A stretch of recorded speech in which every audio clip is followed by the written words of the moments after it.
Muy buenos días, amigos televidentes. Sean todos ustedes bienvenidos a nuestro programa del día de hoy. Me siento sumamente complacida porque estoy compartiendo en este momento con Tomás Hernández Alberto, quien es vicepresidente del PRD. Vamos a estar mirando un poco qué pasa con el país político en estos momentos. Yo quiero aprovechar esta ocasión para darle las gracias a la revista del Comercio por un reportaje muy interesante a las mujeres empresarias, en la cual me incluyeron a mí con mi experiencia en periodismo y como mujer empresaria. Para mí es una grata presencia estar aquí en este medio de comunicación, dando cuenta de nuestro trabajo periodístico y de nuestro trabajo como mujer empresaria, pero también como ama de casa y como cabeza de familia. Gracias a todos ellos por este gran esfuerzo editorial. Los saludo como siempre con la hermosura floral del Jardín Ilusiones, su mejor opción para sus eventos familiares y empresariales. No se vayan, retornamos con nuestro invitado.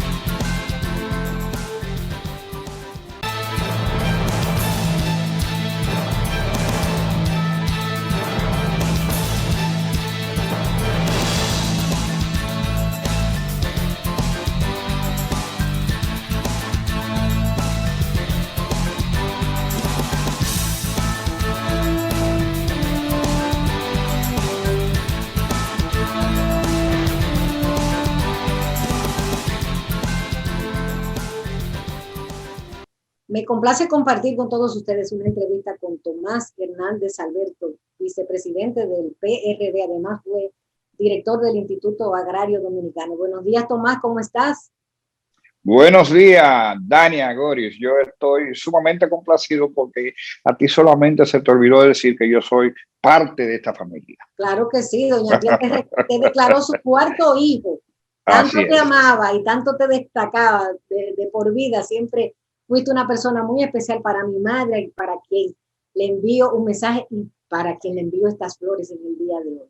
Tomás, qué bueno. Vamos a entrar en materia. El país está preocupado por muchas alzas de precios, no solo de alimentos, sino también en la construcción, dos sectores que son muy delicados de mantener. ¿Cómo tú ves la situación? Bueno, yo pienso que ya el gobierno ha explicado en diferentes ocasiones, pero las explicaciones que da el gobierno no me complacen. No me complacen porque dan la sensación de que es un asunto que no tiene solución y no hay problema en el mundo que no tenga solución. Es verdad que las importaciones han provocado el aumento. Es verdad que el flete que se paga para las importaciones ha aumentado en niveles increíbles. Todo eso es verdad.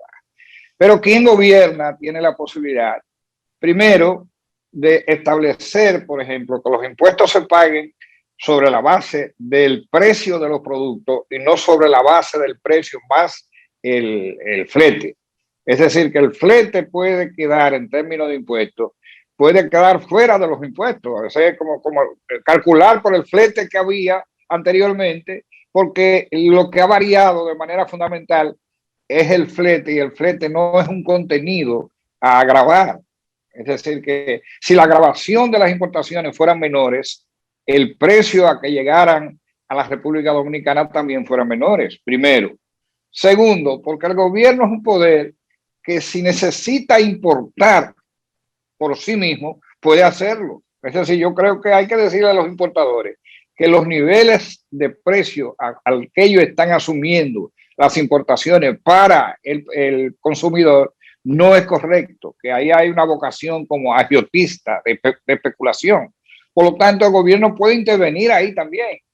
El gobierno puede intervenir también creando en la mente de la gente sustitutos, alimentos sustitutos o circunstancias sustitutas. Es decir, no nos podemos conformar con que, bueno, no hay quien modifique esa situación y sí podemos tomar medidas. Por ejemplo, el presidente Hipólito Mejía habló a su manera, de una manera que deja una posibilidad. Si Nespre, los productos de primera necesidad, lo pudiera llevar a todos los barrios al mismo tiempo, nosotros tuviéramos en parte una solución, porque también hay que tomar en cuenta los niveles, la capacidad que tiene cada ciudadano para acceder a los alimentos. No es lo mismo la clase media, que por cierto está muy golpeada que la clase que no tiene casi recursos. Es decir, se gobierna fundamentalmente para procurar solución. Y el presidente Luis Abinader ha sido contundente, claro y muy bueno en el manejo de la macroeconomía. Ahora hay que tomar las medidas que sean pertinentes no para eliminar totalmente el aumento, porque eso no es posible, porque el gobierno no puede subsidiarlo todo, eso no es así, pero el gobierno sí puede reducir los impuestos a las importaciones. El gobierno sí puede examinar los niveles de diferencia de precio y intervenir y decirle, no señor, aquí lo que usted va a tener de beneficio no debe pasar de un 10%, un 15%, no un 30, un 35, un 50%. Y por ahí se puede mejorar la situación. Hablas de importaciones, pero es un tema peliagudo y peligroso, porque afecta justamente a los productores de los productos que llegan a nuestra casa. Entonces hay una dualidad ahí de análisis. Me gustaría que miráramos el punto de vista de los productores a los cuales hay que estimular en este momento de pandemia en la cual han tenido tantas dificultades económicas. Bueno, yo me refiero fundamentalmente, es buena hacer la aclaración, a la importación de productos terminados que no se producen en la República Dominicana, y a esa parte me refería. En cuanto a las importaciones a productos que se producen en la República Dominicana, hay que ser sumamente cuidadosos, como tú lo has planteado. ¿Por qué?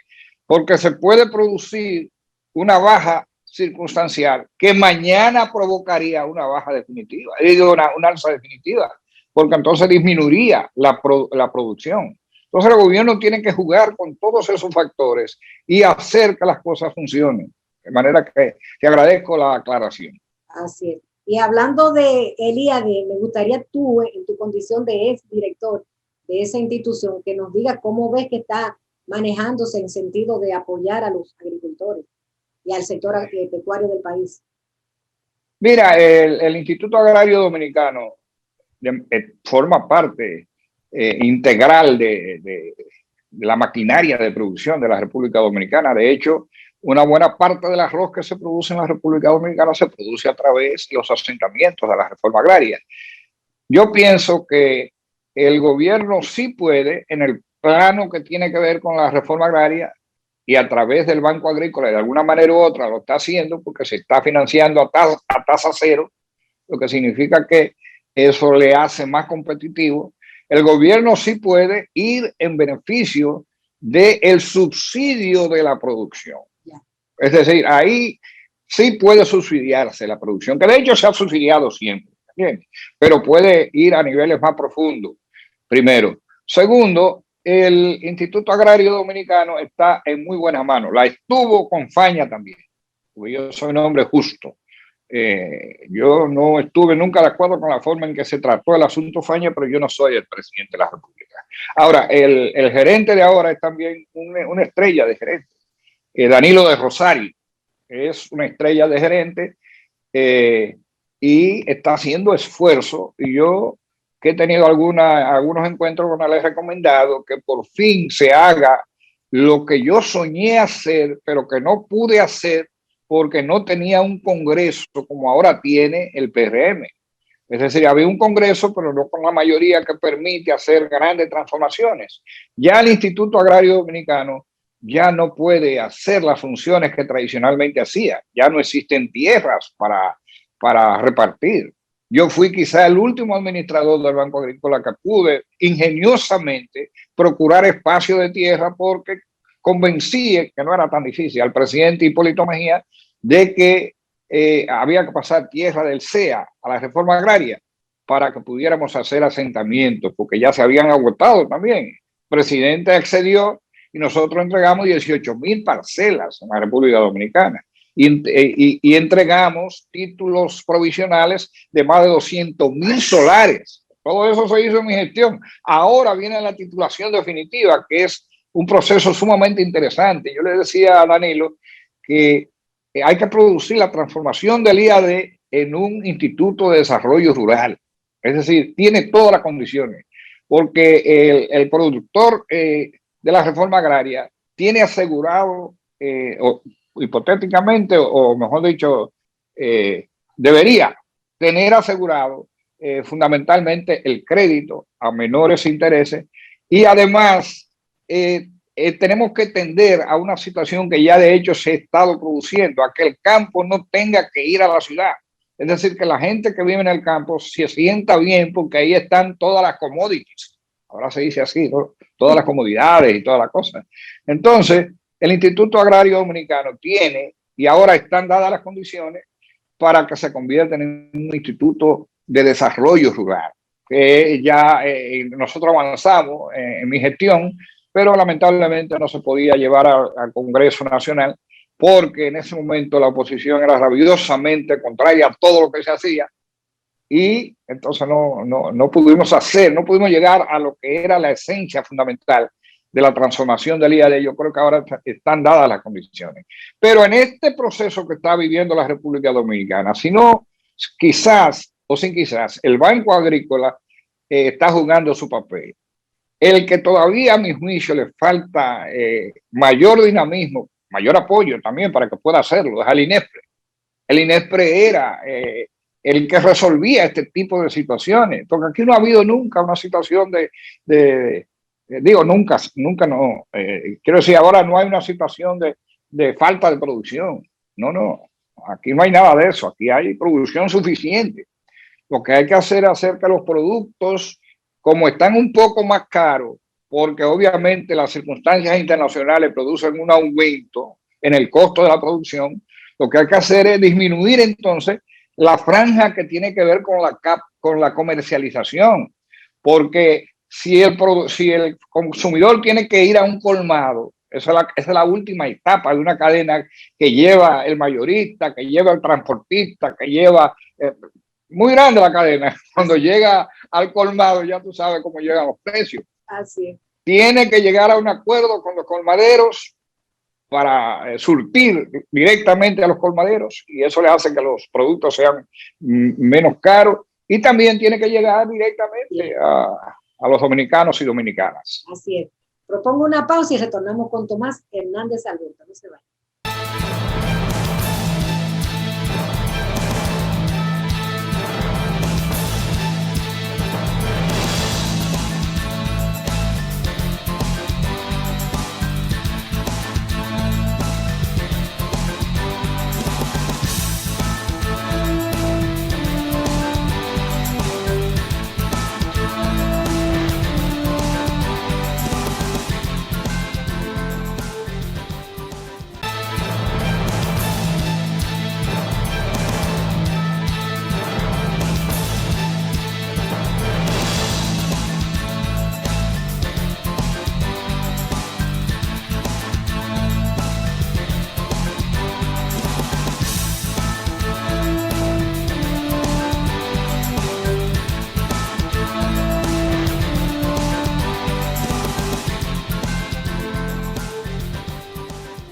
Estamos conversando en el día de hoy con Tomás Hernández Alberto, dirigente político del PRD. Tomás, quiero tu opinión sobre la presentación en esta semana de acusaciones formales contra familiares de Danilo Medina y cercanos colaboradores con relación a las EDES. ¿Cómo has visto esto? Bueno, déjame decirte que uno siente sorpresa de los niveles de involucramiento de gente que debió de ser más leal al presidente de la República. Yo siempre he dicho, y quizás soy el último de los mohicanos, porque me atrevo a decir que Danilo Medina fue un buen gobierno en el plano del dominio de la macroeconomía y de la visión social que tenía su gestión. Lo sigo manteniendo. Y siempre dije, aún en tus espacios, y siendo yo funcionario, siempre dije, Lo malo de Danilo es que ha descuidado la lucha contra la corrupción. Por eso ahora tengo razón para poder decirlo. Entonces yo pienso que realmente debe ser tormentoso para el presidente Danilo Medina lo que está viendo que está ocurriendo. Con el agravante que ahora nadie puede hablar de que se trata de una persecución política, porque está debidamente documentado. Yo pienso que se exagera algunas veces. No estoy de acuerdo con los procedimientos, porque yo pienso que mientras no se establece una condena, la gente no debería de venderse la idea de que ha acabado con todo. Todo eso hay que probarlo en los tribunales, y entonces una vez que los tribunales tengan definitivamente una sentencia, entonces sí se puede decir que tú fuiste un corrupto, que no fuiste un corrupto. Por lo tanto, la lucha, yo favorezco la lucha contra la corrupción, pero pienso que los procedimientos tienen que ser observados y que además esto de llevar las cosas a la opinión pública de manera inmediata, solamente porque hay una acusación, yo creo que no le hace bien a la propia lucha contra la corrupción. En otro lado también tengo una observación. Yo creo que los funcionarios tienen que hacer lo que les toca hacer. Un funcionario no está para hacer sometimientos. Eso no es materia para un funcionario. Un funcionario procura información y hay un canal que se llama justicia, entonces lleva la información a la justicia y espera que la justicia sea la que procure los sometimientos, la que haga los sometimientos y la que consiga el efecto de los sometimientos. Yo no veo bien, que me perdonen mis amigos del PRM, yo no veo bien que los funcionarios distraigan su función de eficiencia para empezar a procurar hacer sometimientos. Primero porque ese no es su papel, por eso hay una justicia, por eso la justicia es independiente, por eso son los fiscales los que hacen todo el proceso en la justicia. Si usted no es fiscal, usted no tiene por qué hacer sometimientos, a menos que no se trate de un sector de la sociedad que quiera hacerlo, pero no tiene una obligación de gobierno. Por lo tanto, no estoy de acuerdo. ¿Te imaginas que ahora todos los gobiernos, todos los funcionarios comiencen a querer hacer lo que ha hecho con buena intención el vicepresidente del Consejo de Energía en la República Dominicana y además un brillante abogado y una brillante persona? Pero no creo que las funciones de una persona que esté al frente de una situación en el Estado es la de someter. No estoy diciendo que no puede jugar papel, sí puede jugar papel. Las auditorías que le llegan, la examinación de esa auditoría, porque nadie tiene más información que el que está ahí. Y todo lo referente a que esa información llegue a la justicia. Hasta ahí está bien. Pero de ahí en adelante que las sedes someten a... No, eso no. Eso no.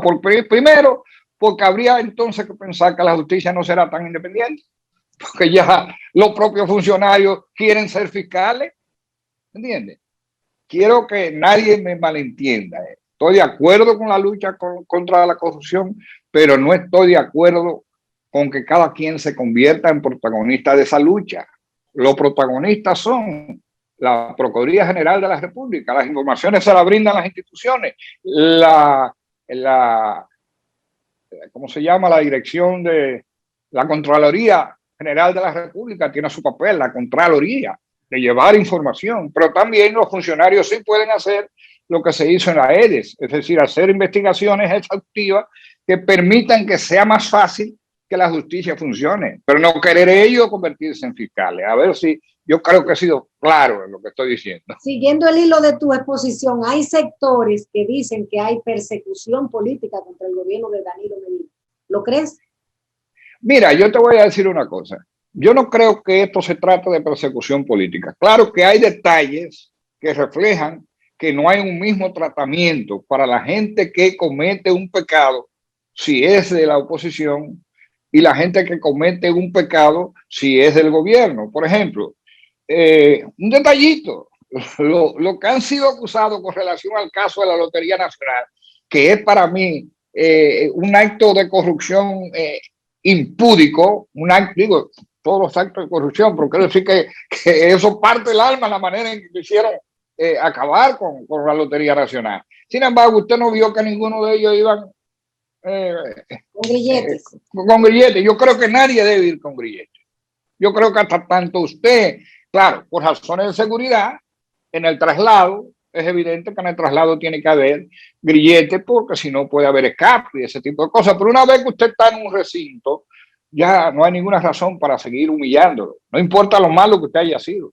De manera que yo no estoy hablando en contra de lo que se ha hecho con la gente de la lotería. Yo lo que estoy diciendo es que todos deben tener un mismo trato, primero. Segundo, en los procedimientos se está estilando hasta ahora que lo que se publicita son las cosas que tienen que ver con la oposición. Aquello se publicita cuando ya es momento para publicitarlo, que cuando lo llevan ya al tribunal. Aquello se publicita con anterioridad y la gente comienza a condenar gente sin ni siquiera haber sido acusado. Entonces, ese tipo de cosas que tienen que ver con la lucha contra la corrupción, yo creo que se puede mejorar en beneficio de que siga teniendo la credibilidad del pueblo dominicano. Sí. Otro tema conexo, así con la justicia, el tema de los diputados que han sido vinculados al narco, 2 casos ya de diputados vinculados al PRM. Bueno, yo pienso, y lo digo con toda franqueza, que deben ser más los diputados o los vinculados a ese tipo de cosas, pero no le echo culpa a que sean parte ni del PRM, ni del PLD, ni nada de esa cosa, por una razón muy sencilla. Los procesos electorales en la República Dominicana todavía no tienen controles.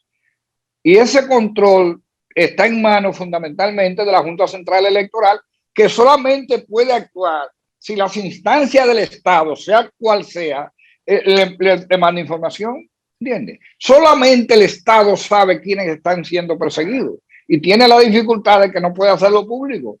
¿Entiendes lo que te estoy diciendo? Así es. Entonces, es un mal que tiene que ser erradicado en la raíz. Es decir, tenemos que tener un sistema que sea capaz de revisar la conducta de todo aquel que aspire a alguna posición de Estado. Revisarla de manera que no quede duda. Pero es un trabajo combinado, hay que crear mecanismos para que eso ocurra. Por ejemplo, en el caso del PRM era oposición. El que está en la oposición no tiene información, ¿entiendes? Excepto que no sea la de transparencia, etcétera. El PLD va a tener menos involucrado en términos de gente que ha quedado electa porque tenía información, ¿entiendes? Que es lo que yo creo que hay que buscar un mecanismo que permita que si tú estás en un proceso que ya evidencia que tú eres un narcotraficante, entonces las instancias del Estado que tienen que frenar la inscripción de los candidatos tienen que dar información necesariamente a la Junta Central Electoral para que la Junta pueda asumir el papel que tiene que asumir. Pero es evidente que es una vergüenza que pueda producirse cosa como esa. Así es. Tomás, tengo poco tiempo, pero quisiera que no dejáramos de pasar la oportunidad de analizar el tema de que Medio Ambiente ha decidido el rescate de Valle Nuevo, prohibiendo las siembras agrícolas en ese lugar de tanta importancia porque es considerado la madre de las aguas en República Dominicana. ¿Cómo has visto esta medida? Todo cuanto tienda a cumplir con el deber que tenemos de proteger nuestra fauna, nuestra flora y nuestras aguas es importantísimo. Y yo pienso que es la continuidad de una acción. Ahora, yo creo que lo que hay que establecer que no es que esté prohibido sembrar, no, es que sembrar ahí debe ser dirigido, porque hay cosas que ahí hay que sembrar, donde hay espacios que no tienen árboles, el sembradío será de árboles. Claro. Hay espacios donde determinadas plantas pueden existir ahí, no existen, que también puede hacerse. Yo diría que Valle Nuevo tiene que ser sometido a una orientación directa del Estado. Es decir, pero que no se piense que se va a morir todo el que está ahí porque no hay nada. ¿Entiendes? Porque ciertamente hay maneras y formas. De todas maneras, lo más importante es la intención. La intención es cumplir con el mandato de la lógica que dice que es un espacio que si no logramos salvarlo, pudiera ir en contra de nuestras posibilidades climatológicas del futuro, porque ahí nacen prácticamente es la madre de todos los ríos, para usar una expresión, de manera que hay que cuidarla. Y felicito, hablando Jorge Mera, que es un hombre que uno no le conocía, esa vinculación tan estrecha, ese tipo de cosas, pero que está haciendo una gran gestión. Así es. Bien, pues con estas palabras y este tema tan importante vamos a despedir esta entrevista de Tomás Hernández Alberto, vicepresidente del PRD, aquí en nuestro programa Puntos de Vista. Gracias, Tomás, por estar conmigo. Gracias a ti, Dania, y gracias a los televidentes. Cómo no. Vamos a comerciales, retornamos con todos ustedes.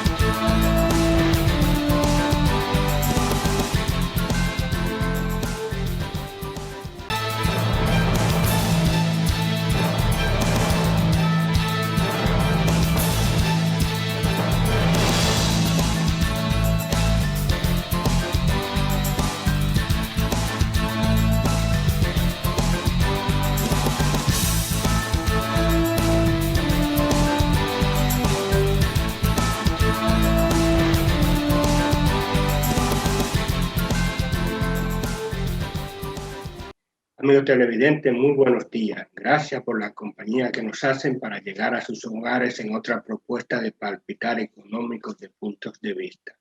En esta mañana dominical tenemos la grata compañía del ingeniero Isachar Burgos, quien es presidente de la Unión de Empresarios de la Unión de Industriales de la Harina, de la UNPI, un sector que ha estado durante toda esta semana muy activo en la opinión pública por el tema del precio del pan. Buenos días, ingeniero. ¿Cómo se siente? Buenos días, Linares. Estamos bien, gracias a Dios. Como tú dices, caí al medio con este tema de los reajustes de precios de pan. ¿Qué es lo que ha sucedido en realidad? ¿Podemos explicarle a los televidentes qué fue lo que se anunció? Que iba a un aumento de 5 a 10, que significa duplicar el precio. Después se dijo que no se había materializado esa alza, que incluso que había como una especie de negociación, que el gobierno le estaba dando un subsidio por saco de harina que se procesara. Bueno, explíquenos qué es lo que hay en el mercado en realidad. Gracias, amigo Linares, y a toda tu audiencia, como siempre. La situación que tenemos con el reajuste de precios de pan, que más bien es una actualización de los costos, se inició en febrero, cuando la UNPI planteó que tenía, por el aumento de costo, que pasar el pan de 5 a 7 pesos. En ese momento, el Ministerio de Industria y Comercio y MIPYMES propuso ese subsidio de 500 pesos a través de la harina, del saco de harina, para que el pan popular, entiéndase el pan de agua y el pan sobao, se conservara, se pudiera mantener a 5 pesos.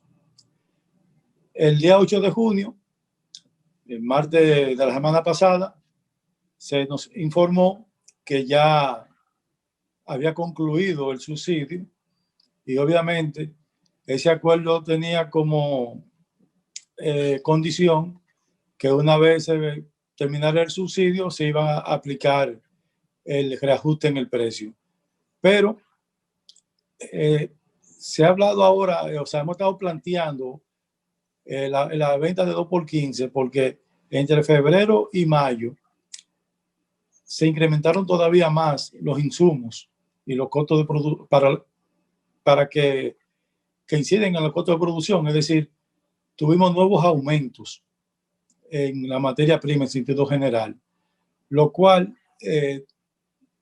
deja la única opción de reajustar los precios. Entonces, lo que nosotros planteamos y donde se generó esa confusión que tú apuntabas, Linares, es que la OMPI no estaba llamando a subir de 5 a 10, es decir, a hacer un aumento de un 100%, sino de hacer el reajuste del precio de acuerdo a lo que nosotros habíamos sacado como costo, donde determinamos que con ese 50%, es decir, con el precio como se ha anunciado, de 2 por 15, las panaderías podríamos seguir operando. No con una amplia rentabilidad, pero al menos cubriendo esa salta que hemos tenido, que comenzaron a fin de año pasado, noviembre, y ya en febrero, pues nos obligó a llevar el nuevo precio, pero en ánimo como siempre hemos estado, pero, como perdón, una institución organizada. ¿De dónde salió el de 5 a 10?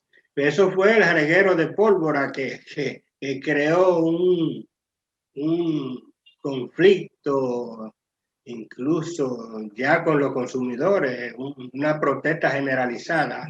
¿A quién fue que que dio esa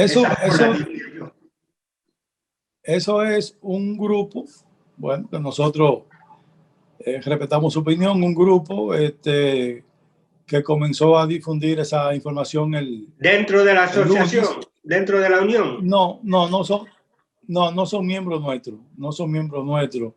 Los que han estado como voceros no son miembros nuestros, y por eso nosotros el martes desmentimos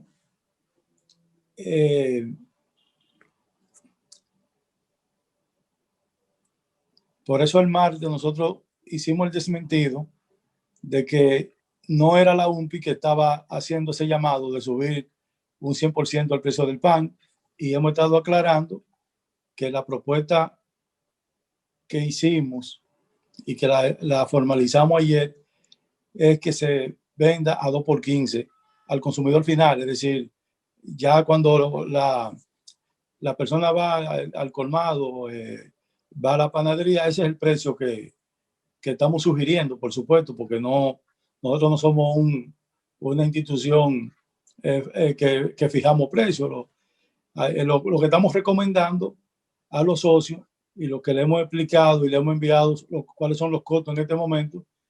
Y la verdad, Linares, es que el sector está en una situación muy, muy precaria. Nosotros comprendemos que estos son medidas no tan populares o no son populares, pero es elegir entre poder seguir existiendo, mantenerse en el mercado, o simplemente tener que cerrar las operaciones, porque con el precio de 5 pesos no hay posibilidad de tener ninguna rentabilidad, aún haciendo un pan de poca calidad. O sea, subirlo a 2 unidades por 15 pesos implicaría un precio promedio de 7 pesos y medio. O sea, estaríamos hablando que un incremento en una media, en promedio, de un 50%. ¿Es así? Así es correcto. Y como te decía anteriormente, esto es para que nosotros podamos recuperar la rentabilidad en función de lo que han incrementado los costos de producción. No es que tampoco, y esto lo hemos dicho ya en varias participaciones, esto no es que tampoco deja un margen como para tener demasiado beneficio, pero obviamente nosotros no, como institución, tenemos la obligación, el deber de garantizar la rentabilidad y la continuidad de nuestros negocios, donde el 95% somos micro y pequeñas panaderías, que estamos en un momento donde una gran cantidad se ha descapitalizado totalmente. ¿Cuántos son los asociados de la UMPI? La UMPI en estos momentos organiza sobre 2.500 panaderías a nivel nacional. Y generalmente es decir, nosotros... ¿Cómo? ¿Continúa? No te oí la última parte. O sea, que continúe la idea. Me decía que son unas 2.500 panaderías a nivel nacional. Exacto, sí. Somos sobre 2.500 panaderías, pero recuérdate que también en la UMPI tenemos fabricantes de empanadas, de pastelitos, de pizza, de repostería, es decir, de industriales de la harina que no son exactamente panaderos. Como ustedes saben, somos una institución que tenemos 33 años en el país y que siempre nos hemos manejado con la madurez y la coherencia de tener, de darle a nuestros consumidores, a nuestro pueblo, un buen servicio en cuanto a calidad y en cuanto a precio. Y por eso estamos llamando a la población a que entienda nuestra situación, que ya no es posible para nuestro sector asumir estos incrementos sin traspasarlo, estos costos sin traspasarlo a los precios.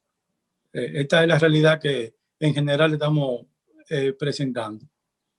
O sea, a mí me gustaría que en el próximo segmento, porque tenemos que hacer ahora una breve pausa comercial, hablemos de los costos. ¿Cómo es, en cuáles son los insumos que se utiliza en el sector? ¿Cuál es materia prima y otros costos y gastos? ¿Y en qué proporción ha aumentado? Pero me gustaría que esa respuesta me la dé a mí, a los televidentes, en el próximo segmento. Volvemos en un instante.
Continuamos la conversación con el ingeniero Issachar Burgos, quien es presidente de la UMPI, de la Unión de Industriales de la Harina. Yo le pedía que si era posible que nos detallara, por ejemplo, cuáles son las materias primas esenciales y los insumos de la industria del sector y en qué proporción se han incrementado, porque usted cita que la situación comenzó desde febrero pasado, o en febrero pasado ya se necesitaba un reajuste del salario, si mal no entendí. Sí, es correcto. Es correcto. ¿Cuáles son esos Sí, costos? Bueno, comenzando con la harina, que pasó de 1.400 a 1.850. Las grasas, por ejemplo, el aceite, que pasó de 1.100 a 1.750.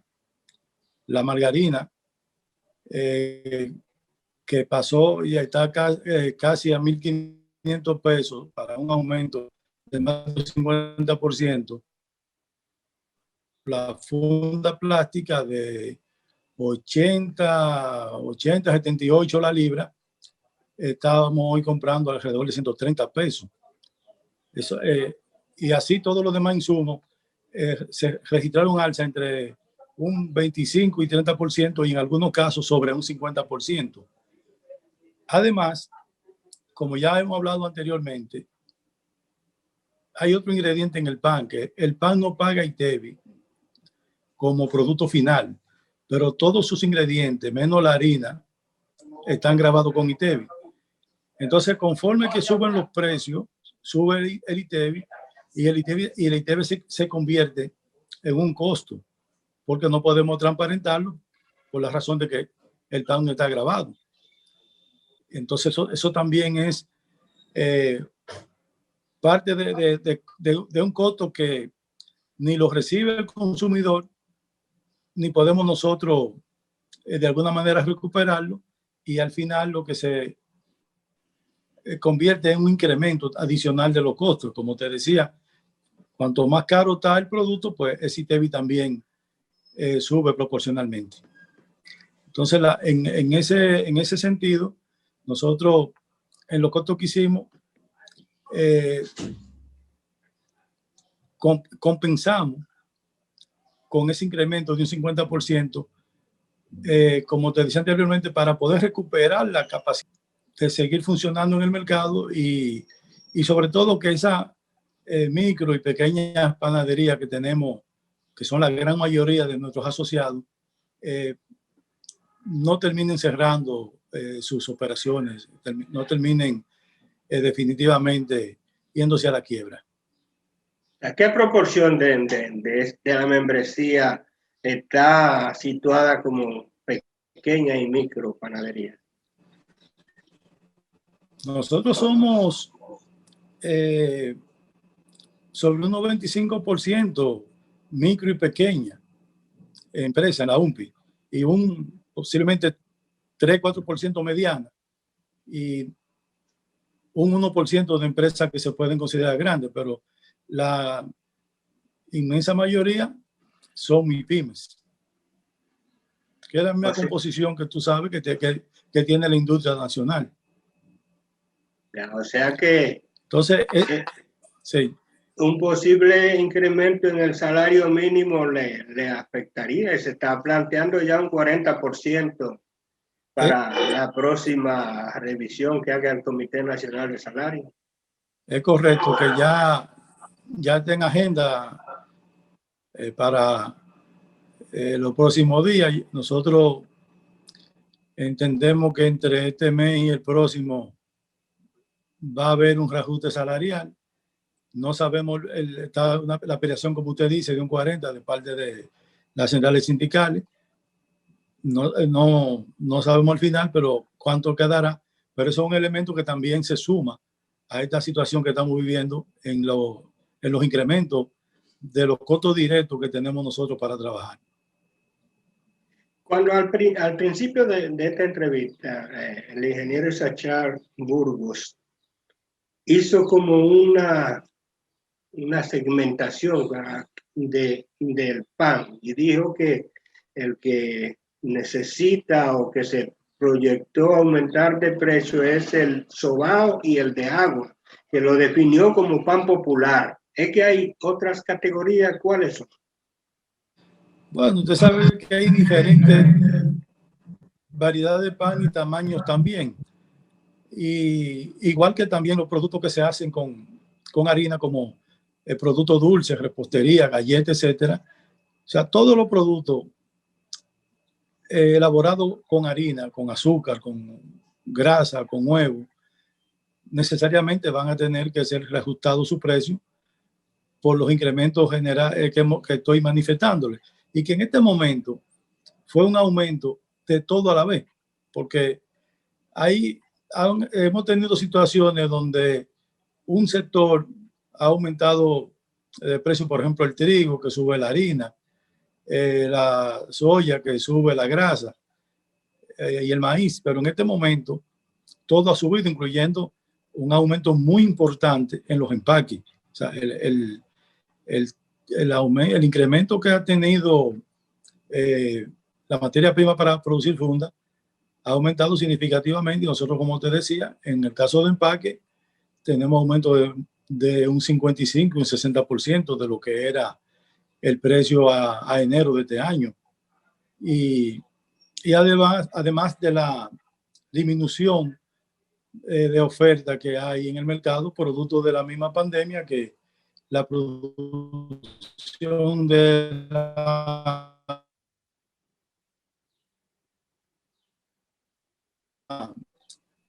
todo confinamiento.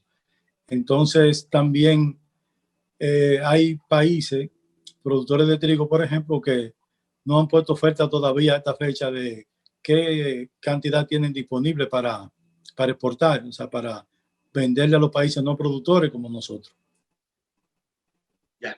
Un elemento que probablemente los televidentes quieran saber, o sea, esa recomendación que ha hecho la UNPI a sus asociados de que vendan el pan popular, como usted lo definió, que yo digo que ese es el pan político, porque ese tiene como mucho peso político cada vez que hay una decisión. Así es. ¿Sería a partir de cuándo estaría en vigencia esa sugerencia o la aplicación de esa sugerencia?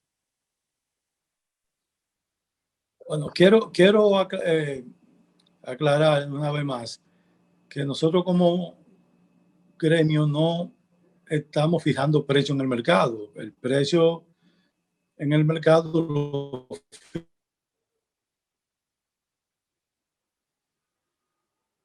fija cada producto. Los costos acá de materia prima son los mismos para todo el mundo. Nosotros lo que hemos hecho es transmitirle la información y a los asociados en base al costo para que tomen la medida.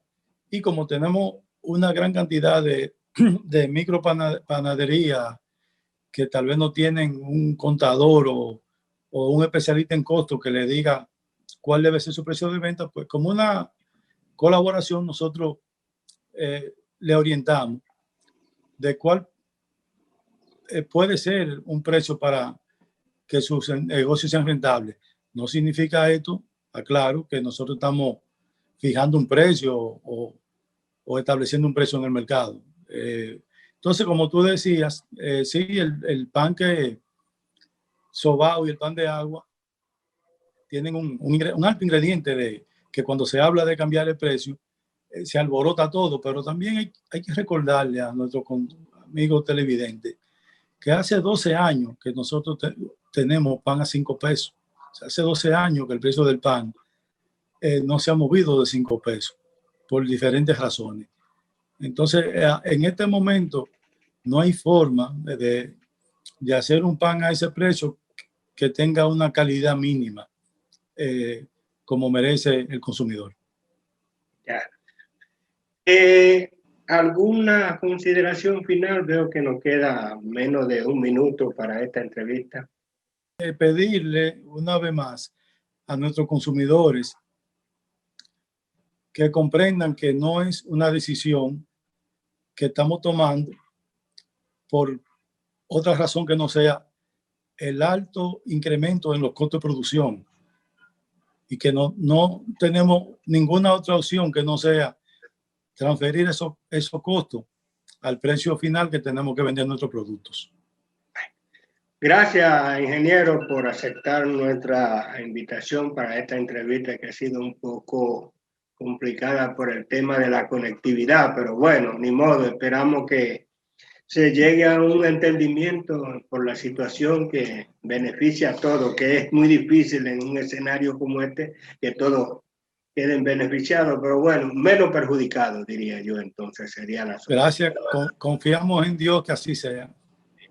Y a ustedes, amigos televidentes, como siempre, la cita para el próximo domingo en otro punto. Hasta entonces.